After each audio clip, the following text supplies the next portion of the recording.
Hey, what's up, everyone? Welcome to my new cooking show called No Bones Cooking Show. My name's Fraser, and today we're gonna make a pizza dough.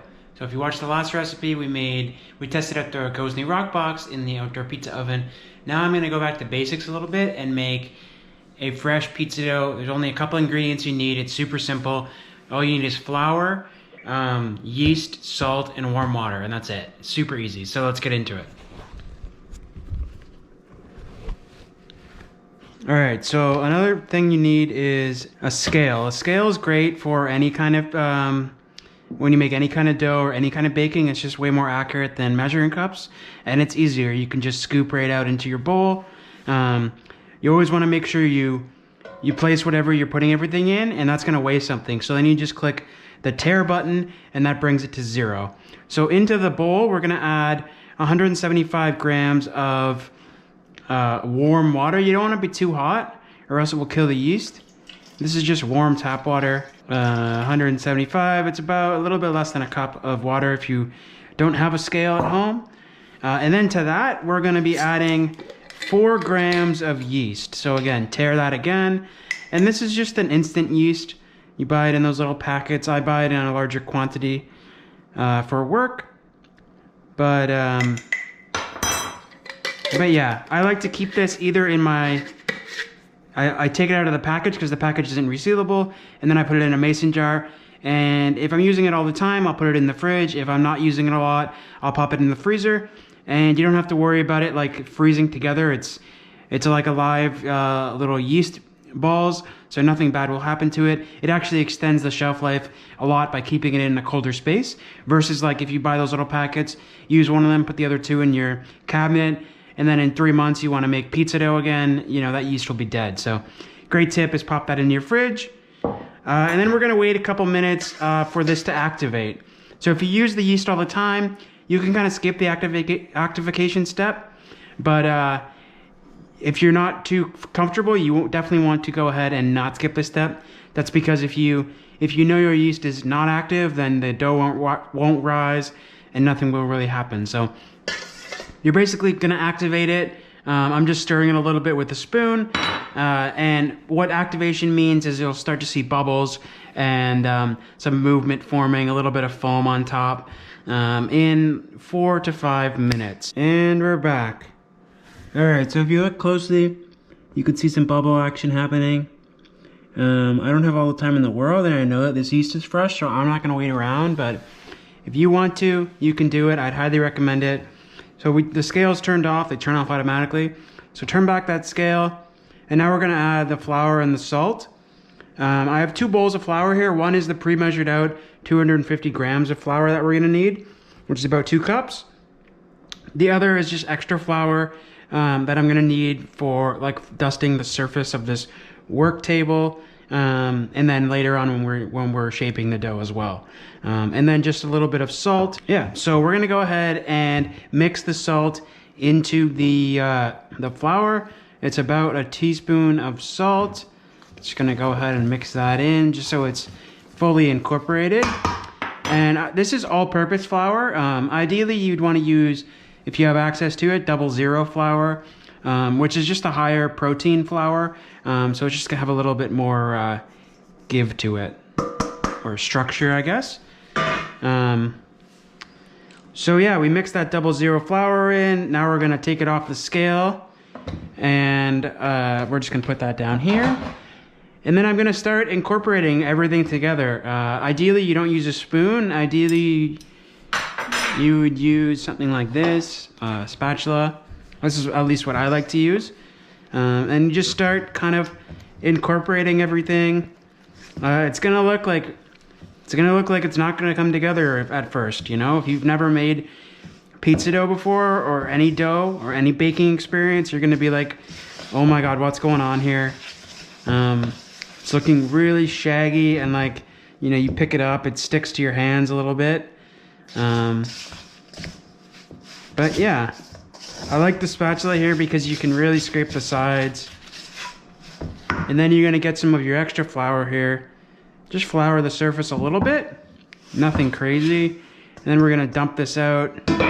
Oh, and I don't know if I mentioned this before, But this is enough for like a pizza that will feed like 2 people. And then you're gonna flour your hands a little bit, and you're gonna start going at it. So this is called, first I'm not really kneading anything, I'm just kind of making it so it can form a ball. So kind of pushing everything together, and yeah, just so it can kind of more form like one shape. And that one, it's kind of where I'm kind of happy with it. I'm gonna start the kneading process. So kneading, basically I'm left-handed, so I'm gonna use my dominant hand, and you're just stretching the dough, folding it back, rotating it, stretching it, folding it back, rotating it like this. If it gets a little bit sticky, that's why you got this. Just douse it with flour. And you're gonna keep doing this for a few minutes. And what this is doing is really working the gluten structures in the flour. And it's where you're gonna get a nice, soft, pillowy dough. And you're also gonna get like nice elastic bubbles potentially, if you let it ferment long enough. Maybe you had a tough week. You know, work some stress out. Maybe you had a great week and you're stoked to make pizza tonight. It's all, you know, up to what you want to do, I guess. So yeah, we're just gonna keep kneading this. And again, this is just all-purpose flour, but again, I like to use 00 flour if I have the option. But yeah, so this is kind of where we're at. So you see earlier it was like, this is just from the kneading process, but earlier it was really sticking to my hands, and it's not sticking to my hands at all, which is good. It's really holding its shape, which is great. So now I'm just going to kind of shape it into a ball a little bit.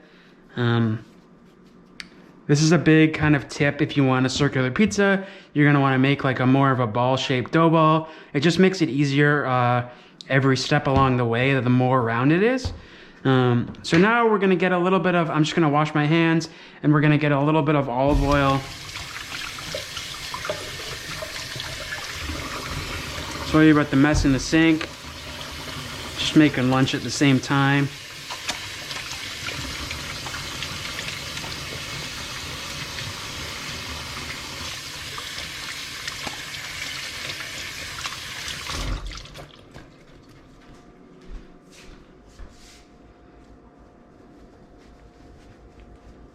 So now we're gonna get a little bit of olive oil. This is just, I just got this at Costco. Nothing special. And this is the same bowl that I mixed everything in. So I know I don't like to do dishes a lot, so just a little bit of olive oil around the rim, just so it can nicely fall down like that. And then you just swish this around so it's nicely coated. And then we're just gonna pop this. I like to put it on the stove. If you don't have anything in the oven, put it in the oven, turn the light on, is great. But yeah, the stove's usually the warmest spot in the kitchen, so I'm gonna put it here just so it can rise and double in size. And we're gonna check back. It's 1:52. We're gonna check back at like 3 o'clock, see where we're at. All right, it's almost 1 hour later, just past 1 hour mark. It's doubled in size. Nice and perfectly soft. You can see there's a little bit of oil on the bottom. That's just from gravity. It's all good. So what I'm gonna do is I'm gonna cut this in half and then shape it again. So we get a little bit of flour on the surface here. And I'm gonna try and not get all that oil from the bowl and onto there, because we don't want that. And then I'm just gonna grab a bench scraper. This is a bench scraper. I use this like way more often than I thought I was going to. I initially bought it for like picking up, because the way our kitchen is laid out, like picking up produce or like cut up vegetables and bringing it over to the pan. But it's great for doing stuff like this, cutting dough in half. And for scraping up flour, you know, to clean your surface, like scraping the bench. This is called your workbench. So now we got 2 things of dough, a little bit more flour on top there. And then, again, kind of like I was saying earlier, you're gonna wanna kind of shape it again into like a ball of sorts. There's not really a right way or a wrong way to do it. Don't worry. And then once it's at this second resting period, ideally you let this rest at room temperature. If you're in a pinch, like a rush, let it rest at room temperature for an hour, and then you can make the pizza. In a perfect world, you'd put these both on a floured plate, cover them with some more flour, saran wrap, pop them in the fridge for like 48 hours. But yeah, that's kind of the pizza dough recipe. You got 2 balls out of that. Again, you can probably make, with these balls, you can make 2 like personal sized pizzas for 2 people, like 1 each per person. But yeah, that's the pizza dough recipe. All right, so that was the pizza dough recipe. Pretty straightforward. Only a couple ingredients: flour, salt, water, and time. Time is the most important ingredient in a lot of recipes. People don't factor that in. People are too unrealistic with their time. Nothing in the kitchen takes 5 minutes unless you're taking a pizza pocket out of the freezer and putting it in the microwave. Good food takes a little bit of time and a little bit of energy, but it's all worth it in the end, you know? You get nice, tasty food. So that's the pizza dough recipe. Let me know if you want to see other videos like this, of like simple, basic stuff like this. And try it yourself. If you are interested, I'll leave the recipe in the description below. Make sure to follow me on Instagram at ThatPlantedFork for more daily inspo. And catch you in the next one.